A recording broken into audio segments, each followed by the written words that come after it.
A burst pipe? A dead water heater? The AC calling it quits? Who do you call? HomeServe is an easy way to handle unexpected home repairs, with plans covering stuff basic homeowners insurance usually won't. Instead of scrambling for a contractor, you make one call to get the repair process started. Join the millions of customers who trust HomeServe right now. Go to homeserve.com/podcast for 50% less your first year. That's homeserve.com/podcast. Savings compared to renewal price. Void in Florida. This Monday.com ad was created by a team of people and AI agents. The agents wrote the copy and managed the timelines, while our human creative director made sure it all made sense. Easy. Create your own AI agent today on Monday.com. How would you like a 15% discount to my daily email, the stack of stuff, the show notes, discounts to the conference, all of that? All you need to do is text the word show to 33777. You'll get the annual subscription with a 15% discount to my daily email. You'll get the stack of stuff, the links to the show notes, discounts to the conference, and so much more. All you have to do is text the word show, SHOW, to 33777. Text show to 33777.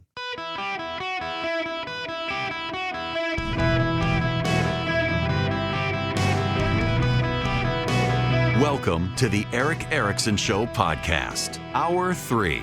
Ladies and gentlemen, boys and girls across the fruited plain, it is Eric Erickson, and I am delighted to have you with me. The phone number is 877-973-7425. Should you wish to be on the program, I want to begin with Galatians 6:7, a very famous piece of scripture written by the Apostle Paul. Do not be led astray. God is not mocked. Whatever a man sows, he will reap in return. In the King James Version, do not be not deceived. God is not mocked. Be not deceived. God is not mocked. Keith Richards is 82 years old. He's got 5 kids. He had a wife and then a partner that he didn't get married to. He was inducted into the Rock and Roll Hall of Fame in 1989. In the UK Music Hall of Fame in 2004 with the Rolling Stones. Rolling Stone magazine has ranked him 4th on its list of 100 best guitarists in 2011, and he's still playing strong and going strong. He has had a wild life of addiction and arrest. I'm looking at Wikipedia here. Music journalist Nick Kent attached to Richards Lord Byron's epitaph of mad, bad, and dangerous to know. Mick Jagger thought that Richards' image had contributed to him becoming a junkie. In 1994, Richards said his image was like a long shadow, even though it was nearly 20 years ago. You cannot convince some people that I'm not a mad drug addict. Richards' notoriety for illicit drug use stemmed in part from several drug busts from the 1960s and 70s and his candor about using heroin and other substances. Richards has been tried on drug-related charges 5 times, in 1967, twice in 73, in 77, and in 78. The first trial, the only one culminating in a prison sentence, resulted from a February 1967 police raid on Redlands, Richards' Sussex estate, where he and some friends, including Mick Jagger, were spending the weekend. In 2016, Keith Richards says he still occasionally drinks alcohol and consumes marijuana. In 2022, he reveals he had quit smoking in 2020. He's been cleaning up his act now that he's in his 80s. By the way, he's still going strong. He's still playing the guitar. For the weekend of September 23rd in 2016, 10 years ago, Richards, along with director Julian Temple, curated and hosted a 3-night program on BBC4 titled Lost Weekend with their music. He's performing still around the world, which is remarkable. That I saw a news blurb about him the other day. At 82, Richards is not done yet. It's a matter of energy. We've got it. At 82.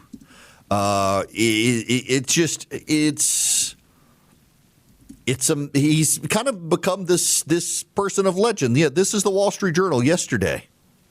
Keith Richards doesn't seek out old Rolling Stones records unless he draws a blank trying to remember one of his many iconic riffs, saying, how did that song go? I better bone up. But eluding the music of rock royalty is no easy task. Richards has 4 adult children, and they'll play my stuff. Sometimes I hear it on the radio. It comes out of nowhere. In these moments, the guitarist is polaxed like the rest of us. It hits me. Oh, man, that's good. Splayed in an armchair in a midtown Manhattan hotel with views of a fog-shrouded Rockefeller Center, Richards still radiates roguish, live wire energy at 82. He fidgets with a pair of eyeglasses and points to a knobby index finger to underscore a point. Wizened and creased with a hoop the size of a quarter dangling in his left ear, he relies on gestures, shrugs, grimaces, and guffaws to flesh out responses that lean terse.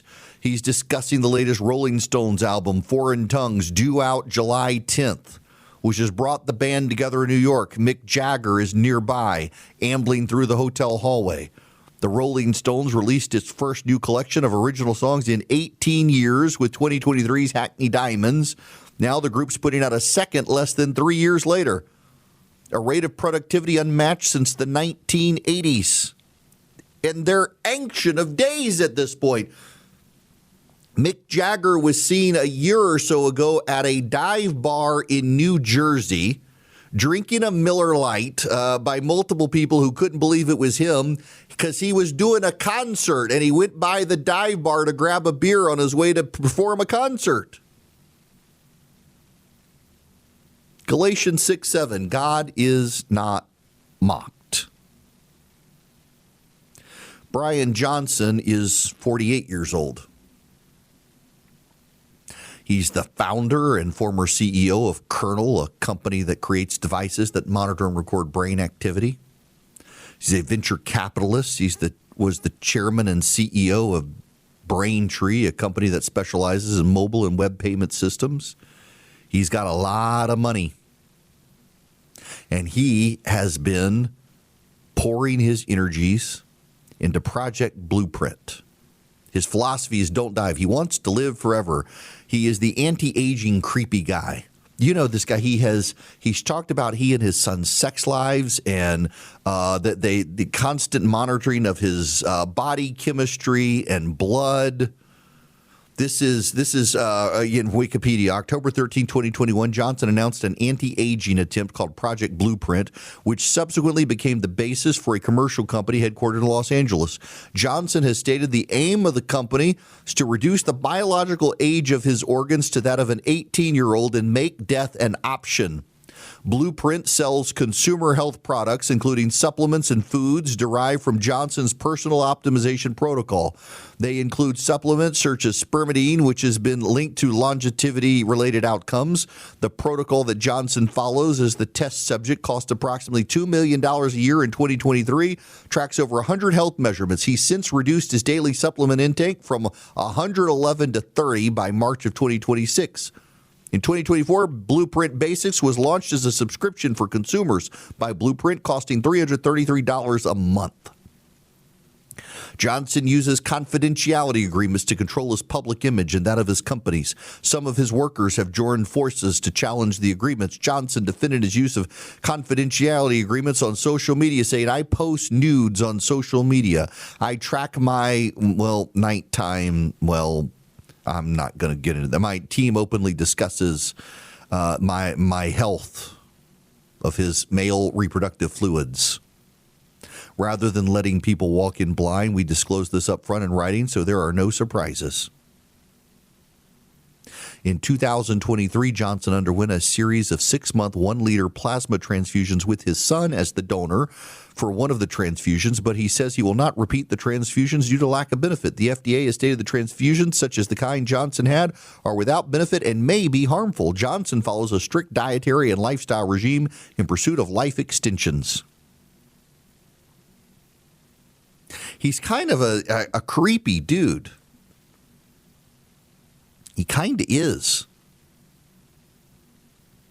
He has been known for his diet and his pontifications on social media about living forever and prolonging life. Here's Keith Richards at 86, who he gave up hard drugs in the 1970s. He smoked weed and he still drinks, and he gave up smoking cigarettes in 2020. He's 82 years old, and he is going to take the stage in New York City. He and the Rolling Stones have a new album coming out. It is the first album since 2023.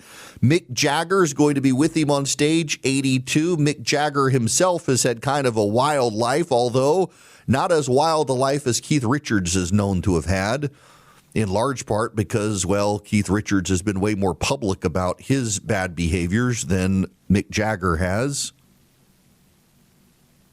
And they're in their 80s. And Bryan Johnson, who has documented his male bodily fluids and his blood, and has sold his anti-aging regime and has insisted he wants to live forever, and that he has brought his body age down by 5 years, I think I read. He's been diagnosed with autoimmune gastritis. The report came out last week.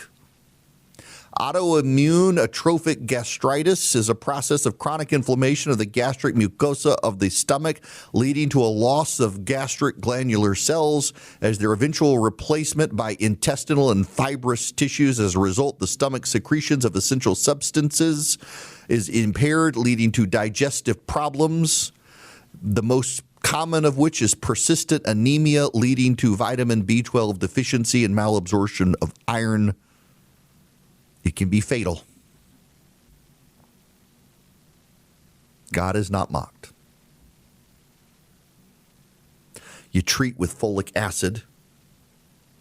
You can get gastric cancer. Bryan Johnson's situation, this is not curable. Now, I'm not telling you, don't live a healthy life. I should do better. I've got in here in my office now, I've got a weight bench. I've got a treadmill. I've been trying to walk. My wife has signed us up for a 5K, doing better with diet. I'm down 35, 40 pounds. You should do better. A lot of people tell me I should cut out bourbon, and you know, I on Sunday nights I hang out on my front porch with my friends and have a glass of bourbon if I go to dinner. Otherwise, I'm not drinking every night. I'm scaling back. As I get old, I get more boring. But also, I'm not curtailing my life. I don't smoke as many cigars as some of my friends, Philip, but I occasionally have a cigar, have a glass of bourbon, have a beer, hang out with friends, eat pizza, have fried chicken, grill a hamburger. I'm not becoming a vegan. Poor old Bill Clinton, he's become a vegan and he's just withering away. But then there's this guy who went out of his way to say that he was going to try to extend his life and reduce his body age, and he was going to do what he could to try to live forever. You know what? I replied to this guy on Twitter and said, Mr. Johnson, I'm going to live forever. I'm going to live forever. I am. And you are too. We're all going to live forever. The question is, where are you going to live forever? God will not be mocked. After Noah and his kids came out of the ark, the first big story in Scripture after moving on from Noah's family is humanity trying to build the Tower of Babel to reach to heaven. And God confuses them and scatters them. Men wanting to be gods. Men wanting immortality. We were thrown out of the Garden of Eden. Having acquired the knowledge of good and evil, God did not want us eating of the fruit of life lest we live forever and become as gods, which we could commune with until we ate of the tree of the knowledge of good and evil. We were cast out. Men who wish to become gods, God tends to have the last laugh. He will not be mocked. Keith Richards, probably the grand scheme of things, will live a longer and more fulfilled life than this guy who wanted to live forever and tried to restructure his body and science and everything else. I'm reminded this episode, I think it was Chicago Hope back in the day. Remember that TV series of the 90s? I'm reminded of this. I think it was that show. Woman comes in. She had lived the perfect life. She was a marathoner. She was in shape. She watched what she ate, breakfast, lunch, and supper, prioritized vegetables and fruits, and never ate meat, and she didn't drink, and she was basically a celibate person, and she gets diagnosed. She's not feeling good, and she's hardly ever sick, and she comes in, and she's got genetic lung cancer, just like my wife has. She had genetic lung cancer, and she had about a month to live. And the woman had a complete nervous breakdown because she had given up all the pleasures in life to make sure she could live forever. And turns out you can't live forever. You can't live forever, except you will live forever. The question is, where are you going to live forever? But the body that you got right now, you're just passing through. And Keith Richards has probably had a happier life than the guy who gave up everything and re-engineered his life to try to live forever. What's the point? We already are. God is not going to be mocked. Summer is here. At Orderly Meds, we know this time is a reminder that life is full of new beginnings. Whether you're celebrating the nice weather, starting a new chapter, planning a vacation, or simply looking ahead to what's next, this season can be the perfect time to invest in yourself and your health. If you've struggled with weight loss and are curious about GLP-1 medications, Orderly Meds can help you learn about your options. Through a simple virtual process, you can connect with licensed medical professionals who can determine whether treatment may be appropriate for you. Getting started is fast, convenient, and happens online from the comfort of home. This summer, consider a new approach to feeling your best. Visit orderlymeds.com/podcast to learn more. That's orderlymeds.com/podcast. orderlymeds.com/podcast. Because every new season is an opportunity to take the next step forward. Compounded medications are not FDA approved. Eligibility required and determined by a licensed provider. Individual results may vary. See website for details. Hello, welcome. It is Eric Erickson here. Let me go to David calling in from Jacksonville. Welcome to the show, sir. How are you? Sir, you have covered a lot today. Yeah. A lot today. Real quick, one parallel that I'm going to move to my Medicaid thing. Howard Hughes and Steve Jobs, very rich nutcases when it came to health. Steve Jobs was on carrot juice or something, yeah. And they tried to treat him for his pancreatic cancer, which it was probably, maybe something else could have been done. Howard Hughes was living in a tent, essentially, inside of a hotel. But anyway, and it's fun to see Keith Richards, who has always been the way he is. David, I've only got about a minute for you. Okay, anyway, Medicaid. Medicaid's administered by the state, and they push the benefits down to the beneficiaries. And then after the fact, depending on the state, it's audited. You push the benefits out and then pursue bad guys. Medicare, on the other hand, is administered by the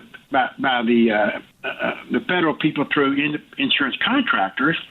They pay the claims, do the benefits, but they have a 100% audit program that's always been pretty good. The problem with Medicaid, going back to what I was just saying, is there is inconsistent auditing of Medicare beneficiaries, and a lot of the problem is a lot of those benefits, I suspect, are pushed out through not-for-profits. So yes, there's just not a and look at California. How do you have 10 or 18 hospices come in one office? Shut up. Oh, yeah. So this is the point there. The lack of regulatory oversight, in large part because Democrats have used these programs as jobs programs instead of actual social needs programs. Now the people who need the money can't get it because of all the fraud.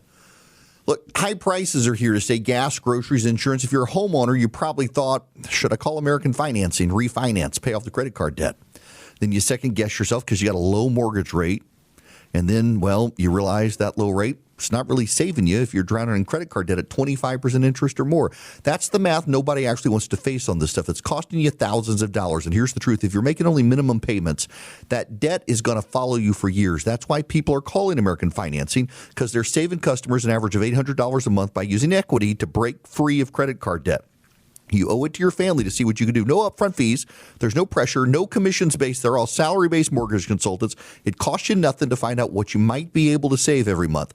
If you start today, you may be able to delay 2 mortgage payments. Call American Financing, 866-886-9262. That's 866-886-9262. Or go to AmericanFinancing.net/Eric. NMLS number 182334. NMLSConsumerAccess.org. APR for rates in the 5 start at 6.327% for well-qualified borrowers. Call 866-886-9262 for details about credit costs and terms. Visit AmericanFinancing.net/Eric. Average savings based on borrowers who save over $199. We'll be right back. Welcome back. It is Eric Erickson here across the United States of America. We should go full circle now and look at the state of play, particularly for the U.S. House and Senate. And I want to say something on the gate, that Susan Collins was the odds-on favorite to beat Graham Plattner, but there is no sure thing this year. The president is deeply unpopular with most Americans. And again, anecdotes, not data. You may like the president, but we have consistent polling averages. Forget the polls. Look at the polling averages. The president is not popular right now. The economy is not doing well. As gas prices go down, if the economy starts to improve, we may actually see the president's popularity improve. In fact, some of the data suggests that the president is being benefited right now by the economy changing based on polling. I'm pulling up the Real Clear Politics average, but in the Real Clear Politics polling average spread, he is down 16.4 points. I mean, the Financial Times has him underwater by 20 points, The Economist by 18, Tip by 16. Rasmussen, which has been the most favorable pollster for him, has him down 16. His approval rating in the polling average is 40.5, his disapproval 56.9, and I know how you people react to the polls. It's the polling, it's all wrong, it's all wrong, it's all right, I love him. The polling averages have been very accurate in this country for the last decade, the Real Clear Politics polling average in particular. And the president is not popular. But the problem is that the Democrats are even more unpopular. And people on the Democratic side, they don't like to talk about that the Democrats right now are not popular. People do not like the Democratic Party. And when you see time and time again the polling out there, it's bad for the Democratic Party. The president's popularity, he's at 40% in the polling average. The Democratic popularity in this country is about 20%. 20%. In the generic congressional vote right now, the Democrats are up 6. They were up 10. In fact, let me pull up. I got it right here. In 2018, last time Trump was president, Democratic polling average ended up being 8.4% up. Right now, they're up 6 points. They need to be up 4 points to take the House of Representatives, which they will probably do. They will probably do that. But what about the United States Senate? Because the lay of the land for the Senate is a little bit difficult. The way the Senate works right now, you got, let's see, we need to deal with Iowa, Georgia, Ohio, Alaska, North Carolina, Maine, New Hampshire. We got to deal with Texas, Michigan. Trying to think, what are some of the other swingy states? Alaska. But where are they? John Ossoff probably holds Georgia. The latest Fox News poll, the same polling that shows Susan Collins winning in Maine, shows John Ossoff up 13 points. In Iowa, the Democrat Turek is up above Henson, but Henson is widely expected to be able to surge and win. In New Hampshire's a wild card. The Democrats are winning, but Sununu was a popular governor and may be able to pull that off. In North Carolina, the Democrats look like they're going to. No one outside of the hardcore Republicans think Michael Whatley is going to beat Roy Cooper. Roy Cooper's the former statewide elected governor. Michael Whatley's never been elected statewide in North Carolina. Maybe Whatley can pull it off, but in a year like this where the Democrats out of power have a level of support and enthusiasm, the odds are Roy Cooper wins. In Ohio, people are looking at that one. Maybe Sherrod Brown, who's a known entity, is going to get reelected, but I doubt it. John Husted is the incumbent senator. He's probably going to win. Ohio tends to have a polling bias for Democrats, though they have an outcome bias for Republicans, kind of like Maine. The Republican polling advantage tends to be underwater even as Republicans turn out and vote. In Texas, Tallarico has spent $3 million on positive ads, and he's gone down 8% in the polls. He's a creepy dude. The Democrats might take the Senate back, but it's just not likely. When they're only ahead by 6 points on the generic ballot, it's just not likely they take the Senate, but they probably take the House. But they're having problems in the House. The Democrat recruiting has been taken over by the Democratic Socialists of America.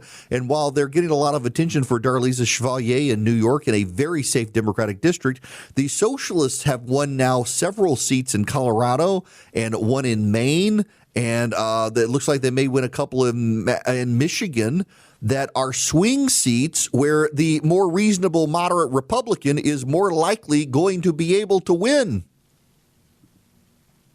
The Democratic Socialists aren't just going into Democratic seats and picking up Democrats. They're going into swing seats in Democratic primaries, and they're picking up seats that could ultimately cost the Democrats. It's kind of funny to watch the level of self-sabotage by the Democratic Party. Really is just overwhelming and fascinating to watch the Democratic Party at this point. Just completely self-sabotage. So what's the path? What is the path?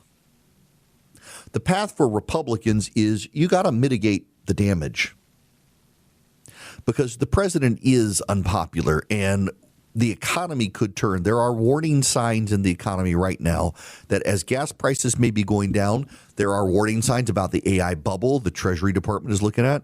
There are warning signs as well that the global economy is starting to soften. There are warning signs in the job market. There are lots of warning signs. And those warning signs, by the way, just so you know, they're global. They're not just isolated to the United States. And in that isolation, in the United States, people can get a little discontented with where they are, but since it's not isolated and it's a global phenomenon, maybe to a degree that mitigates any problem for Donald Trump, although history doesn't suggest as much.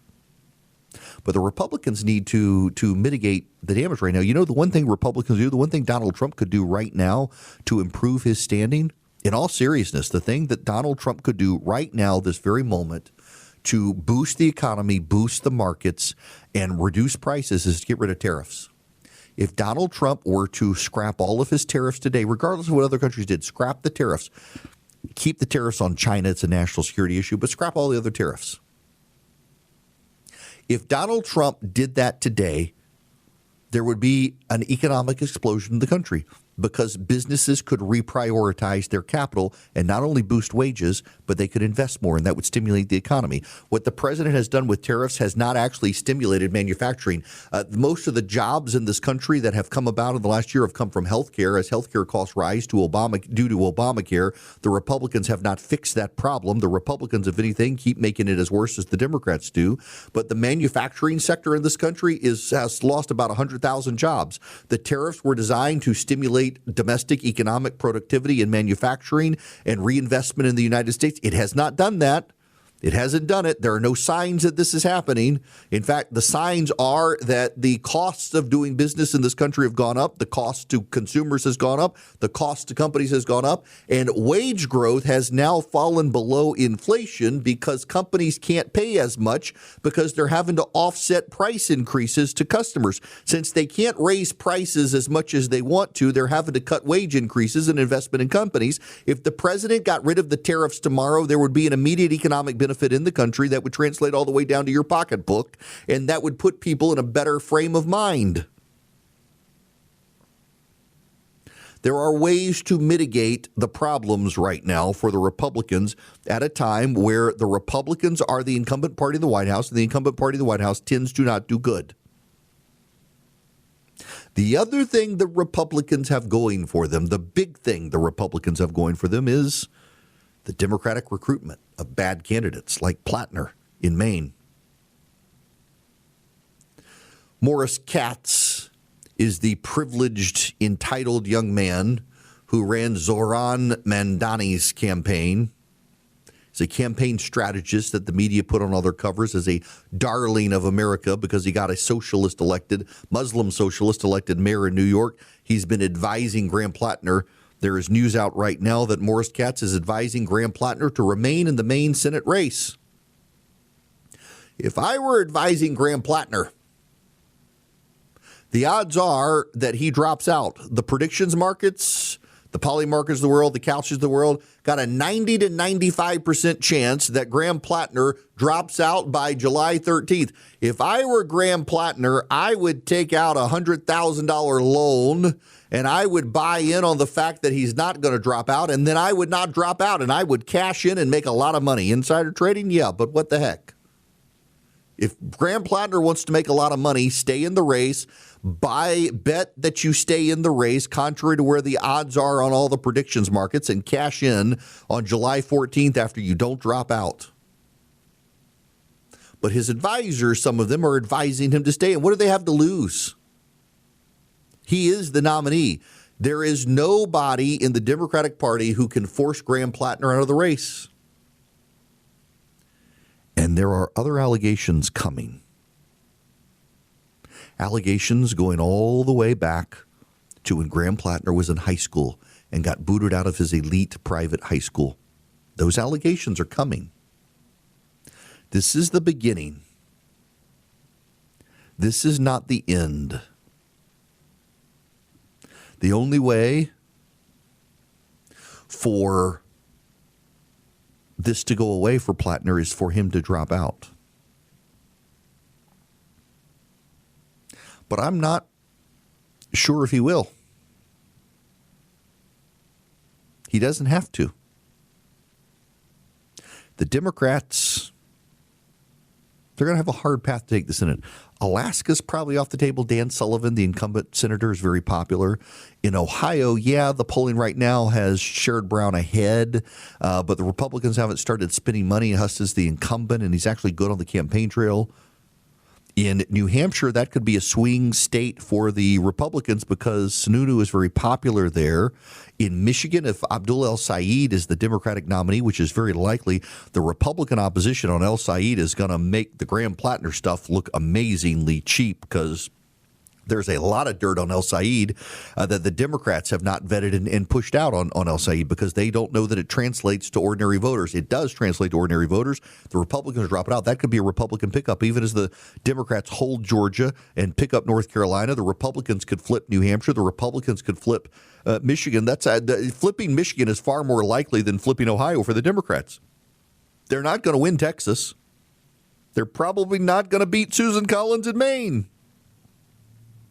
There's an effort now to get Jared Golden, a moderate Democrat who's not running for re-election, to get into the Senate race. He doesn't appear to want it. He just released a statement, Jared Golden did, the current congressman. Quote, I have to this point stayed quiet about this year's elections in my state in deference to Mainers, who I trust to make decisions about who they want to represent them. In the aftermath of yesterday's story about Graham Plattner, I think the victim's testimony speaks for itself. He doesn't say that Plattner should drop out. He doesn't say he's going to run. He can't run. He can't run.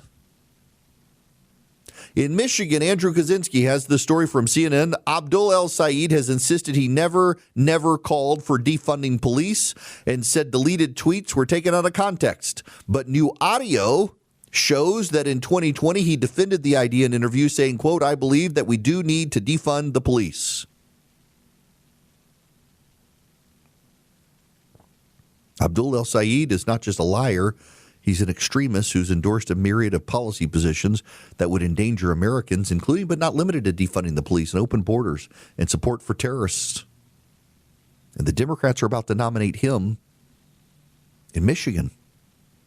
So I think the Democrats have a path to the House. They only need a handful of seats in the House of Representatives. They're probably going to get them.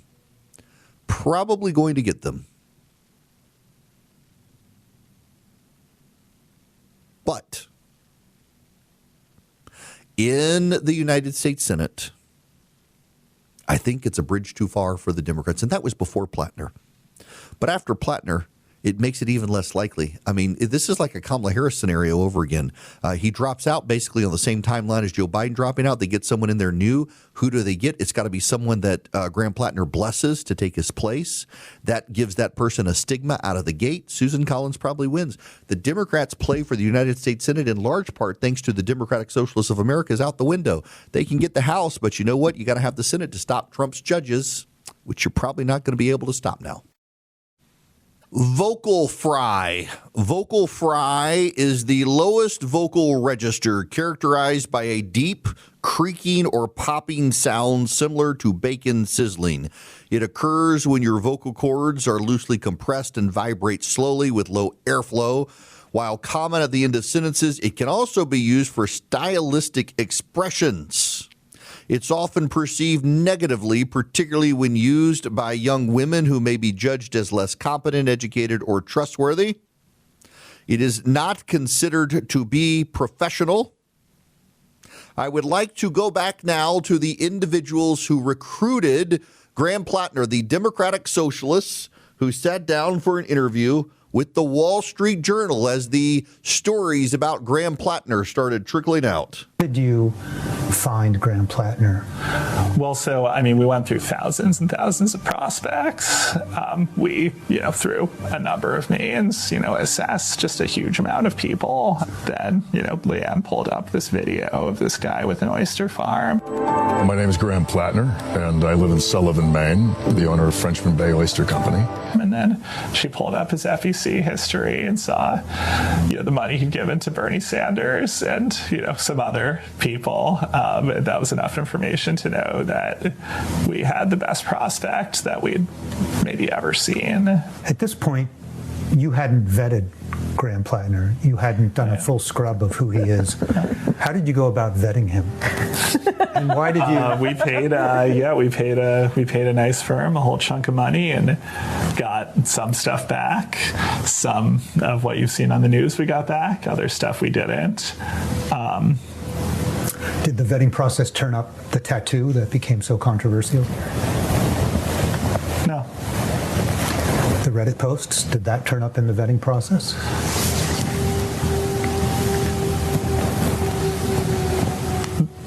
The firm sent us a thing, and it had some of the posts, but it didn't have all of them. And what did you think about that? How did you think your way through the fact that he had posted these things on social media? I said none of this will or should stop him from. None of this should or would stop him from running. He's our guy. He gave to Bernie Sanders. He's one of us. By the way, you should know that he actually started thinking about running for the Senate before the whole oyster farm stuff, which is all cosplay. It's pretend stuff. He's not really an oyster farmer.